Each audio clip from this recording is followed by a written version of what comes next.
இந்த மாதிரியான சில பிழைகளோட தவறு சொல்லி கண்டிப்பாக முன்வைக்கிறாங்க. அதை எப்படி பார்க்குறீங்க? இல்லை அது இல்லை, முதல்ல இது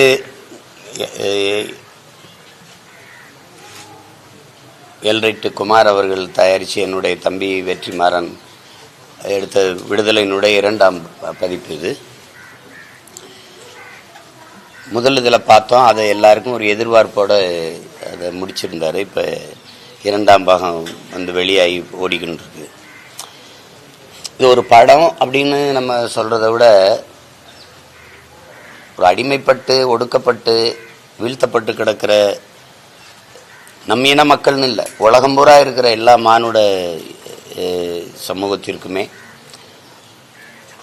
ஒரு விழிப்புணர்வு பெற்று எழுச்சி பெற்று ஒன்றிணைந்து போராடினால்தான் உரிமையை கொஞ்சமேனும் மீட்க முடியும், காக்க முடியுங்கிறதுக்கான ஒரு குறியீடு தான். புரட்சியாளர் அண்ணல் அம்பேத்கர் அவர்கள் வரலாற்றில் புறக்கணிக்கப்பட்ட இனத்தின் மக்கள் ஒரு நாள் தங்களுக்கான வரலாற்றை தாங்களே எழுதுவார்கள்னு சொன்னது ஒரு குறிப்பிட்ட சமூக இன மக்களுக்கானதில்லை, உலகம் பூரா இருக்கிற மானுட சமூகத்துக்கானது தான்.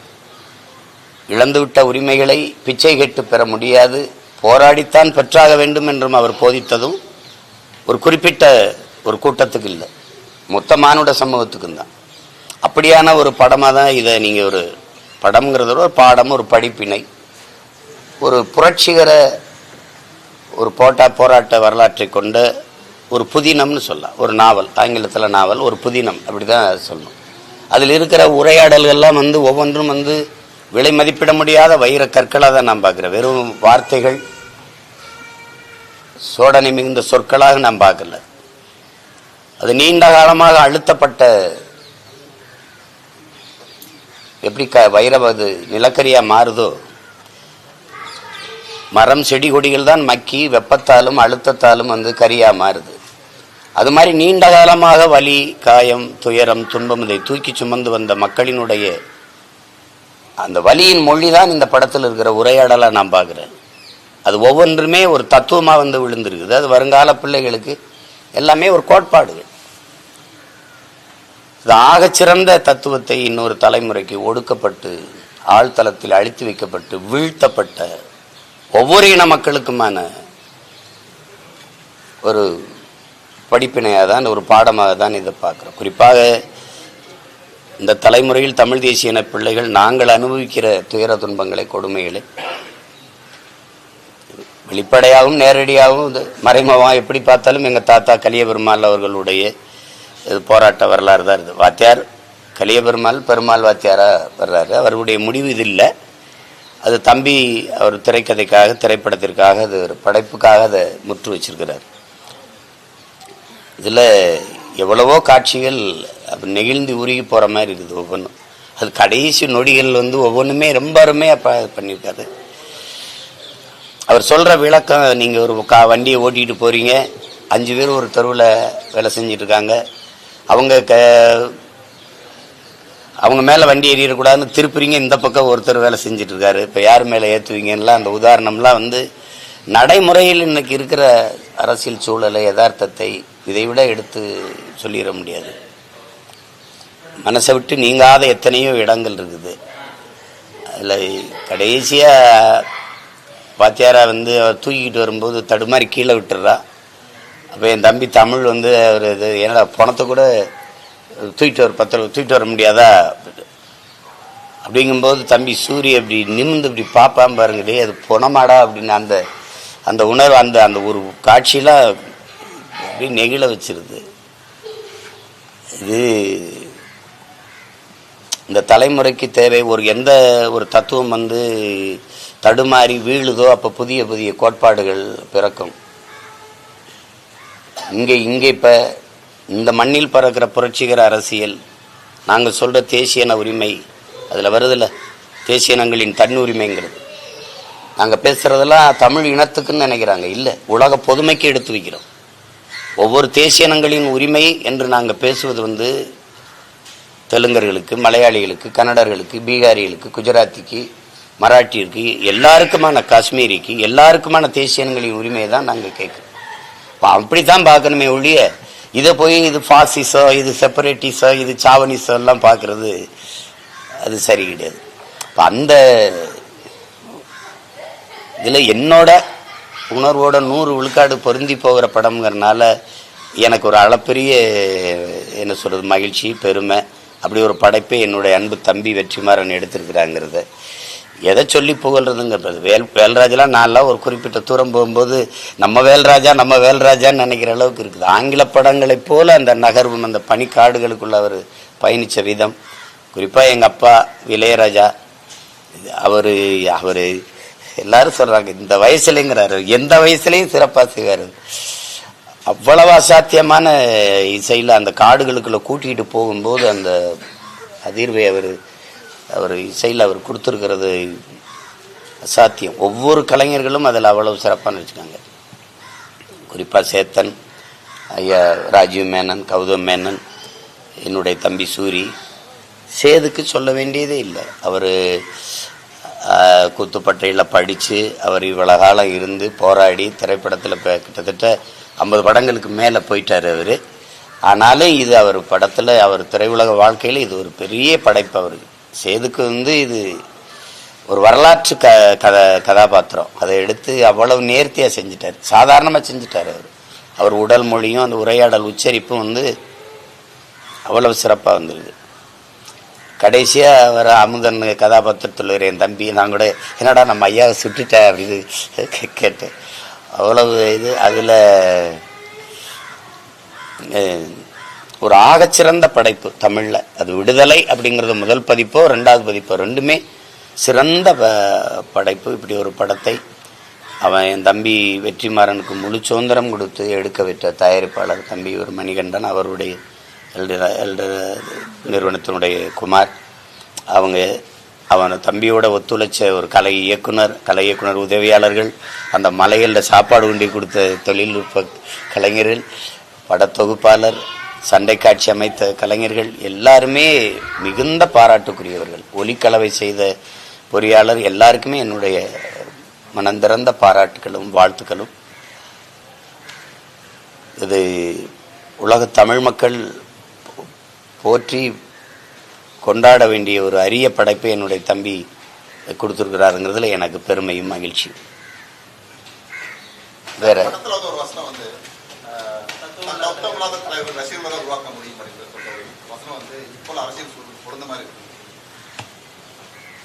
அது அந்த உரையாடல்ல இவ்வளவு உரையாடல் இருக்கு, அதை மட்டும் எல்லாரும் குறி வச்சு கேட்குறீங்களே, ஏதோ அர்த்தம்.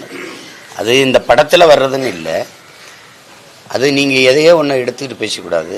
யதார்த்தமாக நீங்கள் பாருங்கள், தனி மனிதன் தலைமை இருக்கக்கூடாது. தனி மனிதனை அபிமானங்களை வைத்து தலைமை இருக்கக்கூடாது. எந்த ஒரு போராட்ட வரலாறும் எதுவுமே தத்துவத்தைத்தான் தலைமை இருக்கணும்.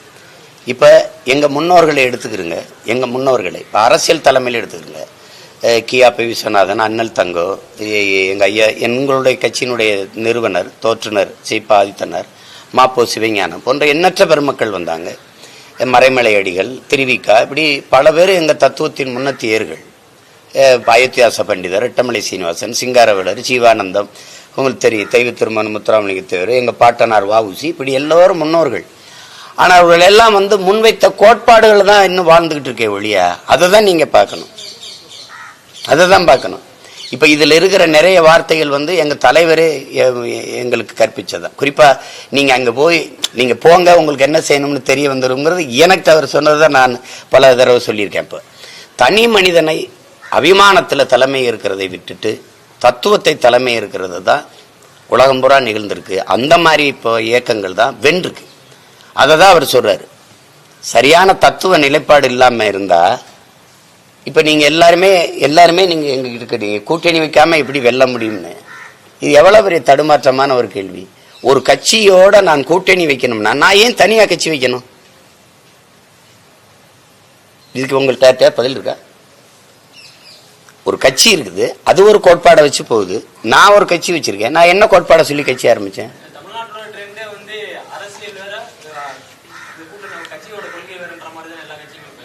அதை விட ஆக சிறந்த ஏமாற்று ஒண்ணுமே கிடையாது. அது வேற, அது வேற. அது எப்படி நீங்க சொல்லுவீங்க? அரசியல் வேறனா அரசியல் யாருக்காக செய்யறது? பேசாதீங்க. கொள்கையை அடமானம் வைக்கிறது மாதிரி ஒரு கொடுமைங்க இருக்கா? கொள்கையற்ற அரசியலும் ஒரு பாவம்ங்கிறாரு. 10 பாவம் சொல்றாரு காந்தி, அதுல ஒண்ணு கொள்கையற்ற அரசியல். கூட்டணி வைக்கிறதுனா எந்த இதுல போய் எந்த இதுல அதுல கூட்டணி வைக்கிறீங்க? அப்ப தனிய கொள்கை இதுக்கு அந்த கட்சியோட போய் சேர்ந்துட்டு போயிடலாமே. அந்த கட்சி எந்த கட்சியோட கூட்டணி வைக்கிறோமோ 10 கட்சிகள் சேர்ந்து ஒரு கட்சியோட கூட்டணி வைக்கும்போது தனித்தனியா கட்சி தேவையில்லையே. அந்த வீட்டுல தான் சாப்பிடுவோம், அந்த வீட்டுல தான் உறங்குவோம்னா தனியா உங்களுக்கு வீடு அதுக்கு? அந்த வீட்டிலே குடியிருந்துட்டு போலாம்ல. கேட்டா கட்சியை காப்பாற்றணும் அப்படிம்பீங்க. கட்சியை காப்பாத்துறது லட்சியமாகி போனால் எந்த லட்சியத்தை காப்பாற்ற கட்சி ஆரம்பிச்சுங்கிற கேள்விக்கு உங்கள்ட்ட பதில் இருக்கா? நீங்க வரலாற்று சாதனைகள்ல கெஜ்ரிவால் கூட்டணி இல்லாம எப்படி வெல்ல முடிஞ்சது சட்டசபை தேர்தல்ல? சொல்லுங்க, எப்படி வெல்ல முடிஞ்சது? 14 தேர்தல்ல அம்மையார் ஜெயலலிதா தனியா நின்று 34 37 ஏட அப்படி வெல்ல முடிஞ்சது. அதெல்லாம் இங்க சிக்கல். அது இல்ல, தனியா நின்று வெல்ல முடியாதுங்கிறது சமரசம், ஒரு காம்ப்ரமைஸ். அதுக்கு கொஞ்சம் நீண்ட நாள் காலம் கொடுக்கணும், செலவு, அதுக்கான காலத்தை விலையா கொடுக்கணும், உழைப்பை கொடுக்கணும்.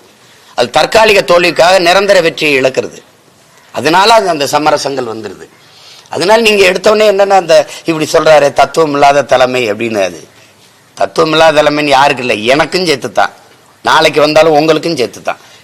ஒரு என்ன கோட்பாட்டை முன்வைக்கிறீங்களோ அதில் சமரசம் இல்லாத இறுதி வரை உறுதியாக நின்று போராடுகிறீங்களா, தோல்வியோ வெற்றியோ அதுல நிக்கிறீங்களா, அதை வச்சுதான் உங்களுக்கு மக்களுக்கு ஆதரவும் அதை ஏற்கிறது எதிர்க்கிறது முடிவு செய்யப்படும். அதனால அது அந்த உரையாடலை நான் ஏற்கிறேன். அது மிக சரியா சொல்லியிருக்கிறாரு. சரியான நேரத்தில் தம்பி சொல்லியிருக்கதா நான் நினைக்கிறேன்.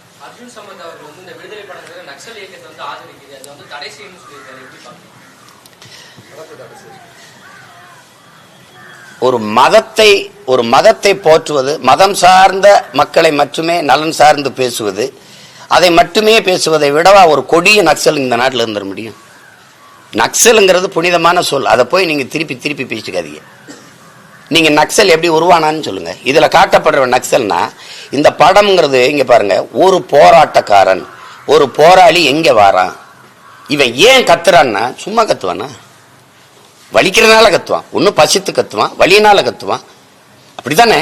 அப்ப அது ஏன் கத்துறாங்கிறத நீங்க கேட்காம கத்துறான், சும்மா கத்துறான், பைத்தியக்கார மாதிரி கத்திக்கிட்டு இருக்கான், அப்படி பார்த்தா அப்படி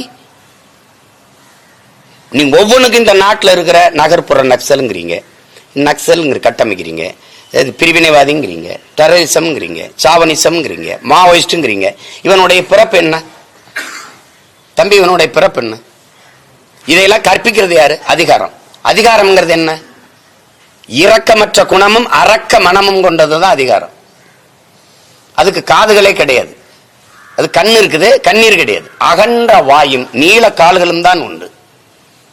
கால்களை வச்சு மிதிக்கு நசுக்கும். நீங்க எது ஒண்ணு பேசினாலும் உரிமை, என் நிலத்தை எடுக்காத, என் வீடை இடிக்காத, என் வளத்தை எடுக்காத, ஐயோ என் மலையை வெட்டாத, என் வளத்தை சுரண்டாத, என் உரிமையை கொடு, எனக்கு வேலை கொடு, எனக்கு இதெல்லாம் கேட்டீங்கன்னா நீ இந்த காலை வச்சு நல்லா மிதிச்சு நசுக்கும். அந்த செயலை அகன்ற வாயை வச்சு பேசி நியாயப்படுத்தும். இதான் அரசு, இதான் அதிகாரம். இந்த அதிகாரம் சொல்றதையா கேட்கிறீங்க நக்சல்னு? அநீதி எதிர்த்து போராடுறவன் தானே இங்க தேவைப்படுது. அப்புறம் அநீதி எதிர்த்து போராடி தானே நீ விடுதலை பெற்ற. அப்ப பகத்சிங் நக்சலா, சுபாஷ் சந்திர போஸ் நக்சலா, அடக்குமுறை ஒடுக்குமுறை எதிர்த்து போரிட்டவன் எல்லாம் நக்சலா? அப்ப எப்படி பாக்குறீங்க நீங்க? இதெல்லாம் எது கொடுமை? அவங்க ஏதாவது சொல்லுவாங்க, என்னப்பா அவங்க கோட்பாடு இதுல சொல்லப்படல, இல்ல அவங்க கோட்பாடு சொல்லப்படல. ஒருவேளை அவங்க கருத்துக்கள் இதில் சொல்லப்பட்டிருந்தா ஆக சிறந்த படம்னு சொல்லுவாங்க. இது அடக்குமுறை ஒடுக்குமுறைக்கு எதிரான கிளர்ச்சியை சொல்லுது, போராட்டத்தை கற்றுக் கொடுக்குது, உயிரை விட உரிமை மேலானதுங்குது. நாங்க ஏற்றுக்கொண்ட தத்துவங்கள் என்ன? சரணடைஞ்சு வாழ்வதற்கு சண்டையிட்டு சாகலாம், அடிமை வாழ்வினும் உரிமை சாவு மேலானது. இந்த கோட்பாட்டில் வளர்ந்த பிள்ளைகள் அது அடிமைப்படுத்தி அதிகாரத்தை செலுத்துகிற கூட்டத்தில் இருக்கிறவங்களுடைய மொழி அது, அது கருத்து, அது போய் பேசிட்டு கொண்டதில்லை.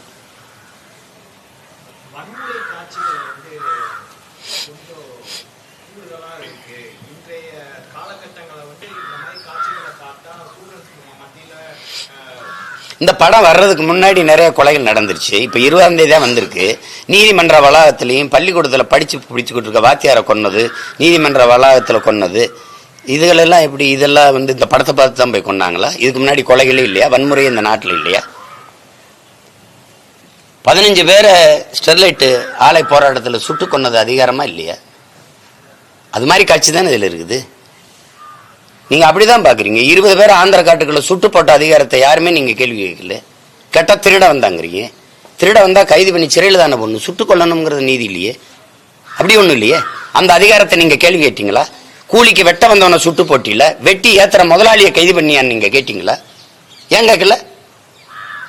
ஏன் கேட்கல? நீங்க எல்லை தாண்டி வர்றான்னு என் மீனவனையே சுடுறியே, கேரள மீனவன் எல்லை தாண்டி வர்றானான்னு கேட்டீங்களா? வர்றான், ஏன் நீ சுடல? ஏன் நீ கைது பண்ணல? அப்ப எல்லை தாண்டி வர்றவன் மீனவங்கிறது இல்ல அவன் பிரச்சனை, தமிழன்கிறதான் பிரச்சனை. இப்ப நான் கேட்கிற மொழி புரியுதா? அப்ப என் வழி உங்களுக்கு உணர முடியும். அப்புறம் இது கற்பனையில் எடுக்கப்பட்டிருக்கா? சொல்லுங்க, எடுக்கப்பட்டிருக்கா? நீங்க வீரப்பனை தேடுற வேட்டையில எத்தனை நூற்றுக்கணக்கான பெண்களை வன்புணர்வு பண்ணீங்க? எவ்வளவு பேரை காணா பணமாக்குனீங்க? அப்போ யாரு? அது தெரியாது, அது தெரியாது. இது வந்து முதலமைச்சர் பாக்குறதுக்கு எடுக்கல, ஒவ்வொரு குடிமகனும் பாக்குறதுக்கான படம் இது. அதுதானே அப்படித்தானே எடுத்திருக்குது. அவர் பார்க்கலாம், நேரம் இருந்தா பார்க்கலாம். அது எல்லாரும் பார்க்கறது தானே எடுத்திருக்கு படத்தை. யாரும் பார்க்கக்கூடாத கருத்தை ஒன்றும் தம்பி எடுத்து சொல்லி இல்லை, யாருக்கு எதிரான கருத்தை ஒன்றும் சொல்லி இல்லை. நடந்த சின்ன சின்ன நிகழ்வுகள், இந்த தமிழ்நாட்டில் நடந்த நிகழ்வுகள், அங்கங்கே நடக்கிற மானுட குலத்திற்கு ஏற்படுகிற இன்னல்கள், அதை எதிர்த்து போராடிய போராட்டங்கள், அது எல்லாமே இந்த கதையில வெளிப்படுது இல்லை. அதை தான் நீங்க பார்க்கணும்.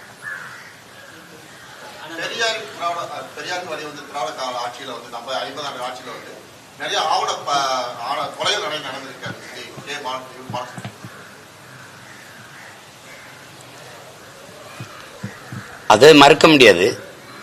இந்த பெருமையை வந்து சாதியில வச்சதுதான் பிரச்சனை. இந்த இனத்திற்கு எப்படின்னா, திட்டமிட்டு மொழி பற்று இனப்பற்று சாகடிக்கப்பட்டு சாதி பற்று மதப்பற்று ஊற்றப்பட்டதுனால எல்லா பெருமையும் இதுக்குள்ள இருக்குதுன்னு வச்சுட்டதுனால அது போத. அது ஐயா பெரியார் அவர்களே சொன்னதுதான், மார்க்ஸ் போன்ற மேதைகளும் சொன்னதுதான். இந்த கள்ளு சாராயம் மற்ற போதைப் பொருளா அது குடிச்சாதான் ஏறும், தொட்டு நாக்கில் வச்சாதான் ஏறும். இந்த சாதி மதமும் சொன்ன உடனே ஏறிடும். கள்ளு சாராயம் குடிச்சவன் வந்து படுத்து எந்திரிச்சானா தெளிஞ்சிருது. ஆனா சாதி மத போதை ஏறினா செத்து பாடையில போய் சுடுகாட்டில் அடக்கம் பண்ணாலும் போகாது. ஏன்னா ஒவ்வொரு சாதிக்கும் சனி அடக்க சுடுகாடு இடுகாடு இருக்குது. செத்து அடக்கம் பண்ணி கல்லறையில கூட நீங்க சுப்பிரமணிய நாடார், ஆறுமுகத்தேவர், உங்களுக்கு தெரியும், இப்படி இப்படி ஒவ்வொரு பேர் இருக்குது. அப்ப அங்க அந்த கல்லறையில கூட அந்த சாதி தொங்கிக்கிட்டு இருக்குது. அது அப்ப அதனாலதான் இது ஒரு கொடிய நோயாகி போயிடுச்சு. அந்த சாதி மேல ஒரு பெருமையை வச்சதுனால எது செத்தாலும் சரி தன் சாதி செத்துறக்கூடாது, எது செத்தாலும் சரி தன் மதம் செத்துறக்கூடாது அப்படிங்கிறதுனால இந்த கொலை விழுது. அது எங்கிருந்து ஆரம்பிக்கணும்னா, வகுப்பறையிலிருந்து, அறிவு கருவறையிலிருந்து, அந்த பிஞ்சு நெஞ்சுகளில் இருந்து நல்விதைகள் தூவப்பட்டு அது வரும்போதுதான் அது சரியா வரும். அதுக்கான இது இல்லை நம்மகிட்ட, அப்படி அமைப்பு இல்லை. அது இந்த ஆணவ படுகொலை நீங்க சொல்றீங்க, இப்ப சாதிய கொலைகள் எல்லாமே நிறைந்த போதையில் நிகழ்த்தப்படுது. சமூகத்தை வந்து சாதிதான் மரியாதை, பழனிவாரதி அவர்கள் சொன்னதுதான், சாதிதான் சமூகம் என்றால் வீசும் காற்று விஷமாகட்டும் தான் சொல்ல தோணுது.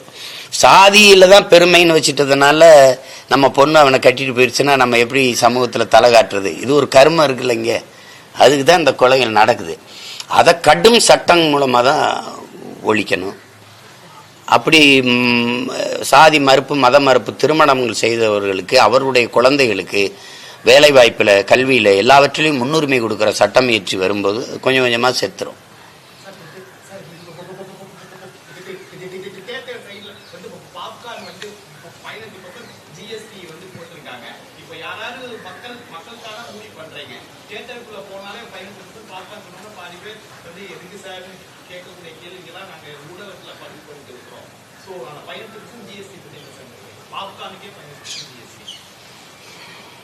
நான் மொத்தமாகவே எதிர்க்கிறேன், வெறுக்கிறேன். உங்களுக்கு புரியுதுன்னு நினைக்கிறேன். நேற்று கூட ஒரு தம்பி கிரெட்டா அப்படின்னு ஒரு கார் வாங்கினேன். கார் இந்த மயிலுந்தின் விலை 13 லட்சம், ஆனால் இது 15 லட்சம் அதுக்கு வரி மட்டும் கட்டியிருக்கேன் அப்படிங்கிறாப்புல. நீங்க இந்த பாப்கார்ன் தானே உணவு பண்டத்தில் சொல்றீங்க. பார்வையற்றோர் எழுதி படிக்கிற தாள் இருக்குல்ல, அதுக்கு வரி உங்களால் நம்ப முடியுதா? இடுப்பு கீழே விளங்காத ஒரு பயணிக்கிற முற்சக்கர வாகனம் இருக்குல்ல, மாற்றுத்திறனாளிகள், அதுக்கு வரி. கேட்கிற திறன் கருவி இருக்குல்ல, அதுக்கு வரி. இதையெல்லாம் எப்படி பாக்குறீங்க? எல்லா கரும இளவு வரியும் எடுத்துட்டு போங்க. அந்த வரி வருவாய் இருக்குல்ல, என்னவா இந்த மக்களுக்கு திருப்பி வருதுன்னு ஒரே ஒரு தடவை சொல்லுங்க. அதை தான் நான் பல காலமா கேட்கிறேன். இந்த நாடை நீங்க எப்படி பாக்குறீங்க? குழந்தைகள் சாப்பிட்ற பிஸ்கட்டுக்கு 18 விழுக்காடு வரி, தங்க பிஸ்கட்டுக்கு 3 விழுக்காடு தான் வரி. அந்த 3 விழுக்காடு வரியை விதிக்கலாமா வேணாமாங்கிற விவாதம் 3 நாள் நடந்ததுன்னா உங்க யாரால நம்ப முடியுதா? யாரால நம்ப முடியுதா? இப்ப யாருக்கான அதிகாரம் கட்டமைக்கப்பட்டிருக்குன்னு பாருங்க. பாப்கானையும் விட கொடுமையெல்லாம் இருக்குது. அது பாமக தலைவர் அன்புமணி என்ன சொல்லியிருக்காருன்னா, துரைமுருகனுக்கு ஏன் துணை முதல்வர் பதவி கொடுக்கல? அவர் வந்து அந்த கட்சியில் நிறைய தியாகம் பண்ணியிருக்காரு, சிறைக்கு போயிருக்காரு. ஆனா அவர் வன்னிய சமுதாயத்தை சேர்ந்தவர் இருந்தாலும் அவருக்கு துணை முதல்வர் பதவி மறுக்கப்பட்டிருக்கு அப்படின்னு சொல்லியிருக்காரு. நான் தான் முதல்ல அதை கேட்டேன். இப்போ பார்த்துருப்பீங்கன்னு நினைக்கிறேன். எங்கள் ஐயாவுக்கு கொடுக்கக்கூடாதான்னு கேட்டது நான் தான். அது முதல்ல அதை ஐயா சொல்லியிருக்கிறாங்க. அந்த ஆதங்கம் வந்து ஒவ்வொரு தமிழ் மகனுக்கும் இருக்கும். எங்கள் ஐயா அன்புமணிக்குன்னு இல்லை, எல்லா தமிழனுக்கும் இருக்கும். இப்போ நீங்கள் இப்படி பாருங்களேன், நீங்கள் சனாதனம்ங்கிறீங்க. சனாதனம் பிறப்பினாலே ஒருவருக்கு உயர்ந்த பதவி வந்திருக்குங்கிற அமைப்பு இருக்குல்ல, கிடைச்சிருங்கிற ஒரு அமைப்பு இருக்குல்ல, அதை எப்படி பார்க்குறீங்க? அதுதான் சனாதனம். இந்த இடத்துல அவர் பிறந்துட்டதுனாலேயே எளிதா அவருக்கு அந்த பதவி வந்துரும், உயர் பதவி கிட்டிருங்கிற அமைப்பு இருக்குல்ல, அந்த நிலைமை இருக்குல்ல, அதுக்கு பேர் தான் சனாதனம். உங்க அப்பா இருப்பாரு, அப்புறம் நீங்க வருவீங்க, இப்ப நீங்க இருப்பீங்க, உங்க மகன் வருவாரு. இவ்வளவு பெரிய நாட்டுக்குள்ள இல்லாத துணை முதல்வர் உங்க வீட்டுக்குள்ளதான் வருவாராங்கிற கேள்வியை நீங்க எழுப்பி பார்க்கணும். அதுக்குதான் நீங்க குடிவாரியா கணக்கெடுங்கிறோம் நாங்க. அப்படிதானே நீங்க பார்க்கணும். இப்ப நீங்க எந்த வழியில எங்க ஐயா துரைமுருகனை தாண்டி தம்பி உதயநிதிக்கு தகுதி வந்துருச்சுன்னு கொடுத்தீங்க? அந்த கேள்வியை கேட்க வேண்டியது. கேட்டா அது திமுக உட்கட்சி பிரச்சனைன்றீங்க. நீங்க முற்போக்கு பேசுனீங்க, சுயமரியாதை பேசுனீங்க, எல்லாம் பேசுனீங்க, பகுத்தறிவு பேசுனீங்க. கடைசியா நீங்க முற்போக்குவாதிகளை, சீர்திருத்தவாதிகளை, புரட்சியவாதிகளை உருவாக்குவதா கொத்தடிமைகளை உருவாக்கி வச்சுட்டீங்க. ஒரு முன்னாள் சட்டமன்ற உறுப்பினரே இனமான பேராசிரியர் விருதை பெற்றுட்டு அவரே பேசுறாரு, எங்களை கலைஞர் வீட்டினுடைய கொத்தடிமைகள் என்று கூட சொல்லுங்கள், எங்களுக்கு பெருமைதான் பேச வச்சுட்டீங்க. நான் சொல்லல, அவரே சொல்றாரு நாங்க கொத்தடிமைகள் தான். இத நம்ம 2 பேரும் பேசி என்ன இருக்குது? முதல்ல இந்த மாதிரி கொடுக்க போறாங்கும் போதே நான் தான் இதை பேசினேன். இப்ப என்னுடைய பேச்சு இருக்கு, காணொலியில இருக்கு. ஏன் நீங்க எங்க ஐயாவுக்கு கொடுக்க கூடாது அப்படின்னு அப்ப கூட சொன்னேன். இடைக்கால இவர் அமெரிக்கா போகும்போது இடைக்கால முதல்வர் எடுக்க போறதா கூட பேச்சு வந்தது. அந்த வாய்ப்பையாவது எங்க ஐயாவுக்கு கொடுங்கன்னு கூட நான் பேசினேன். அண்ணா காலத்திலிருந்து ஐயா கருணாநிதி அவருடைய காலத்தில் இருந்து வந்த ஒருத்தர். இவருக்கு எம்ஜிஆர் காசுல படிச்சவர் இவரு. அவர் நினைச்சிருந்தா எம்ஜிஆர் கூடவே இருந்திருக்கலாம். அவ்வளவு இது. அது இப்ப அதை போய் நம்ம பேசி ஒண்ணும் இல்லையே. நம்ம இதை கேட்கிற எல்லாருக்கும் உங்களுக்கு வருத்தம் வருதா? அதுல இருக்கா? எனக்கு இருக்கு, கோபம் இருக்கு, உங்களுக்கு இருக்கா? அப்படி ஒவ்வொருத்தருக்கும் கோபமும் வருத்தமும் வந்துச்சுன்னா சரியாயிடும்.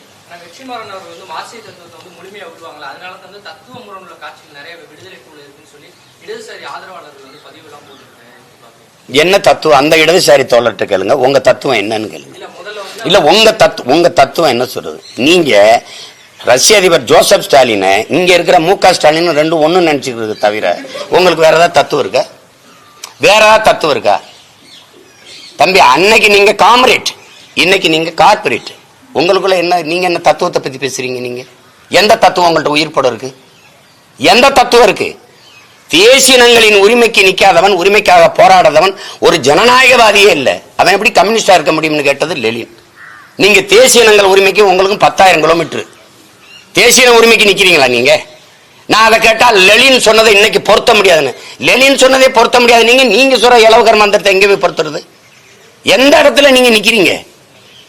மொழிக்கு நிக்க மாட்டீங்க, நிலம் வளத்துக்கு நிக்க மாட்டீங்க, அப்புறம் இனம் கிடையாது, இன உரிமை கிடையாது. எந்த இடத்துல நிப்பீங்க? என்னுடைய பண்பாடு, என்னுடைய கலை இலக்கியம், என்னுடைய வழிபாடு எதுக்கு இல்ல? கலை இலக்கியம்னு ஒண்ணு வச்சுட்டு இருந்தீங்க, அது எங்க இருப்பா? அது எங்க? அதுவும் இல்லை. நீங்க போய் இதுல அது தத்துவத்தை உள்வாங்கல. இது எப்படி இருக்கு? கொடுமைதான். உள்வாங்கியதாலதான் அவனுக்கு இந்த படத்தை எல்லாம் இப்படி படைக்கணும்னு தோணுது. அதெல்லாம் சொல்லிட்டு இருக்காதீங்க. நீங்க இப்ப உட்கார்ந்து இருக்கிற நான் எங்க இருந்து வந்தேன்றீங்க? பல வேறு, ஒரு வேறு இல்ல, திராவிட வேறு மட்டும் இல்ல, மார்க்சிய வேறு, மாக்கா ஈக்கா எல்லா இடத்துலயும் நின்று இங்கிருந்து வந்தால்தான் 5 விரல், ஒரு விரல் பிடிச்சு நடக்கல, 5-6 விரல் பிடிச்சு நடந்தாலு கடைசியா இங்க வந்து நிக்குது தேசிய உரிமை அப்படின்னு வந்து நிக்குது.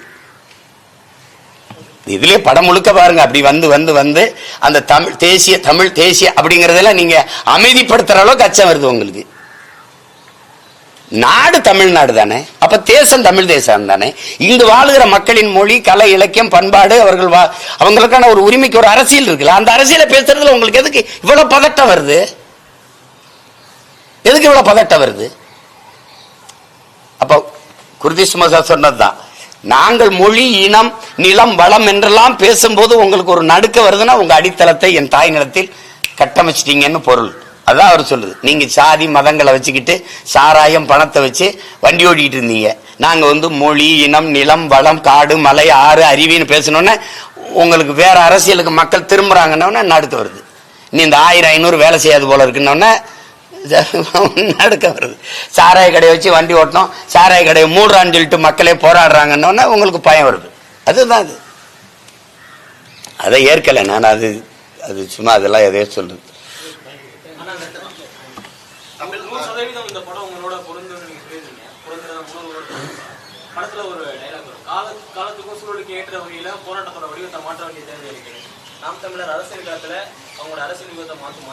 இல்ல மாத்தினதுனாலதான் நான் எங்க தலைவர் வழியிலிருந்து, எங்க தாத்தா வழியிலிருந்து, எங்க அண்ணன் தமிழரசன் வழியிலிருந்து இங்க வந்தது. இந்த உட்கார்ந்து இருக்காருல்ல, இவருடைய அப்பா தான் அது வாத்தியாரு. இவரும் இவரோட 13 வருஷம் சிறையில் இருந்தவர். இவருடைய மனைவி எங்க தாத்தாவோட மருமகள். இவர் சிறையில் இருக்கும்போது பொண்ணு கொடுக்கல யாரும், அவங்க சின்ன வயசு பெண்ணு. சரி மாமாவை யாருமே கல்யாணம் பண்ணிக்கலாம், நான் பண்ணிக்கிறேன்னுங்கிற சொன்ன மகள் இதுதான். நீங்க கவனிங்க, எங்க தாத்தா வந்து எங்க தாத்தா முத்துராமலிங்க தேவர் மண்டபத்துல ஒரு நிகழ்ச்சி. அப்போ அது ஒரு சிவப்பு துண்டை போட்டு இப்படி உட்கார்ந்து இருந்தாரு. அப்ப நான் சின்ன ஆளு, ஒரு 25 வருஷத்துக்கு முன்னாடின்னு வச்சுக்கிறீங்களே, அவர் இறக்குறதுக்கு கொஞ்சம் முன்னாடி. அப்ப அவரு என்னை இங்கிட்டு ஓடி இருந்தேன்னு கூப்பிட்டீங்க, வா இன்னொரு சோழனா பையில இருந்து ஒரு புத்தகத்தை எடுத்து, இந்த புத்தகம் தான், இதை வச்சுக்க, இதுதான் என்கிட்ட உனக்கு கொடுக்க என்கிட்ட இருக்குன்னாரு. அதை படிக்கும்போது கடைசி பக்கத்தில் எழுதிப்பாரு, மக்களை அணிதிரட்டி அரசியல் படுத்தாமல் புரட்சியை ஒருபோதும் முன்னெடுக்க முடியாது. தாத்தா சொன்னதை பேரன் செஞ்சுக்கிட்டு இருக்கீங்க. உங்களுக்கு புரியுதுன்னு நினைக்கிறேன். எங்க தலைவன் வந்து அந்த நிலத்துல ஆயுதத்தை வச்சு அடக்கி ஒடுக்கும் போது உங்களுக்கு எந்த மொழியில சொன்னா புரியுமோ அந்த மொழியில தான் நாங்க பேச முடியும்னாருல, அது அவர் சொன்னதுதான். அப்ப சிங்களனுக்கு அவனுக்கு புரியுற மொழியில நம்ம பேச வேண்டியது இருக்குன்ட்டு அததான் மாசத்துவங்க என்ன சொல்றாரு, மாவ சொல்றாருல்ல, நான் என்ன ஆயுதம் எடுக்கணுங்கிறத எதிரிதான் முடிவு செய்யறான். கருவியா கருத்தியல் புரட்சியா? அது இப்ப எங்க முன்னோர்கள் காட்டின வழியில அவங்க வந்து நாங்க இப்ப மக்கள் அரசியலுக்கு வரும்போது கருத்தியல் புரட்சி. என் தம்பி கூட கேட்டான், ரொம்ப டாக்கி, அதாவது உரையாடலா பேச வேண்டியது இருக்கேன்னு சொன்னான். கருத்தியல் புரட்சி தான் உங்களுக்கு வழின்னு வரும்போது பேசத்தானே ஆகணும் மக்கள்கிட்ட. ஆயுதம் ஏந்தி நிக்கிறவன் பேச வேண்டியது இல்லை. அரசியல் வரும்போது, மக்கள் அரசியலுக்கு வரும்போது மக்கள்கிட்ட கருத்தை விதைச்சாதான். மண்ணில் புரட்சி வரணும்னா மக்கள் மனத்தில் வரணும். மக்கள் மனத்தில் எப்படி வரும்? நல்ல கருத்து. ஆமா அவன் சொல்றது இப்ப ஒண்ணும் கிடையாது. நீங்க எல்லாருமே படம் பார்த்தோம், தம்பி படத்தை பார்த்தோன்னே என்ன செய்ய சொல்ற, இங்க சைலன்ஸ்ங்கிறதே சத்தமா தானே சொல்ல வேண்டியது இருக்குன்னு கை தட்டினா. ஏன்னா எல்லாருக்குமே தெரியுது, ஆனா ஒருத்தர் எடுத்து சொல்ல வேண்டியிருக்கு. என்னப்பா செய்ய சொல்ற, சைலன்ஸுங்கிறதே சத்தமா தானே சொல்ல வேண்டியது இருக்குது. இதயம் நோய்பட்டு போச்சுன்னா அறுவை சிகிச்சை பண்றது அது என்ன வன்முறையா? அது சிகிச்சை. அது மாதிரிதான் இதுன்னு சொல்றது இருக்குல்ல. அப்ப அதை சொல்லித்தான் அவனுக்கு புரிய வைக்க வேண்டியது இருக்கு. அதனால இப்ப நாங்க பாதை சரியா தேர்ந்து செஞ்சிருக்கோம்.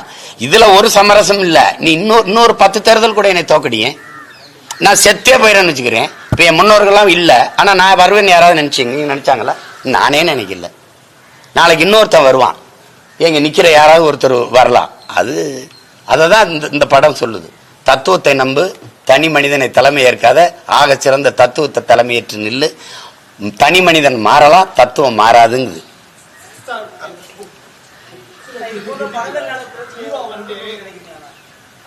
ஒரு சில ஹீரோக்கள் வந்து இந்த மூவிக்கான வாய்ஸ் கொடுத்து வந்தா இன்னும் கொஞ்சம் மக்கள் மத்தியில இன்னும் கொஞ்சம் ஸ்பீடா போய் சேரும். நடிகர் சூப்பர் ஸ்டாரா இருக்கட்டும்,